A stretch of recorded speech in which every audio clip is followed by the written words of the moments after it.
सांप और मोर दोनों के बारे में कहा जाता है कि ये जन्नत में रहा करते थे, फिर अपने गुनाह की पादाश में जन्नत से निकाल दिए गए और ज़मीन पर भेज दिए गए, जिस तरह हज़रत आदम और बीबी हवा अलैहिस्सलाम के साथ हुआ था। इस बात में कितनी हकीकत है और असल कहानी क्या है, आज की इस वीडियो में हम इसी मिस्ट्री के बारे में बात करेंगे। नाजरीन, कहानी शुरू होती है हज़रत आदम अलैहिस्सलाम की पैदाइश से। अल्लाह ताला ने जब हज़रत आदम को तख्लीक किया तो वो जन्नत में अकेले थे। वो जल्द ही तन्हाई से उकता गए। फिर अल्लाह ने उनके लिए बीबी हवा को तख्लीक किया। अब दोनों मिलकर जन्नत में रहने लगे। फिर एक दिन अल्लाह ने सारे फरिश्तों को हुक्म दिया कि वो हज़रत आदम अलैहिस्सलाम को सजदा करें। अल्लाह का हुक्म था, इसलिए किसी फरिश्ते ने सवाल नहीं किया और सजदे में गिर गए। लेकिन यहाँ जिन्नात का कबीले से तल्लुक़ रखने वाला इब्लीस भी था, जो कि इबादत रियाजत की वजह से आसमान पर था और फरिश्तों का सा मकाम रखता था।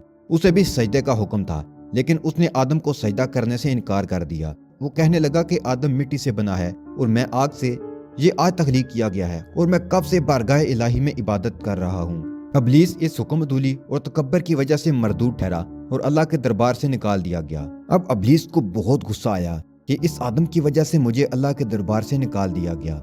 उसने ठान ली कि अब वो हज़रत आदम अलैहिस्सलाम से बदला लेकर ही रहेगा। उसके बाद हज़रत आदम और बीबी हवा वापस जन्नत में हंसी खुशी रहने लगे।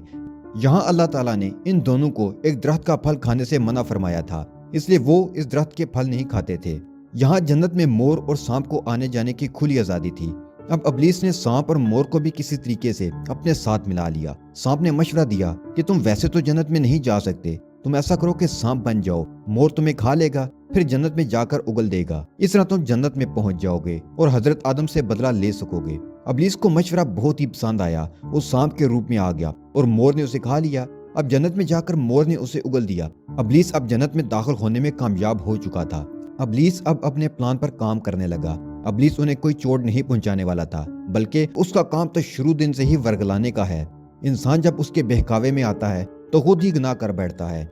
उसने हजरत आदम और बीबी हवा से मुलाकात की और उन्हें कहा कि आखिर क्या वजह है कि आप दोनों को इस दरख्त का फल खाने से मना किया गया है। ये जन्नत तो आपके लिए ही है, फिर इस फल को खाने में क्या मुज़ायका है। वो उन्हें बहका रहा था कि किसी तरह वो अल्लाह की हुक्म अदूली करें, और हुआ भी ऐसे ही। ये दोनों शैतान के बहकावे में आ गए और उस दरख्त से फल तोड़कर खा लिया।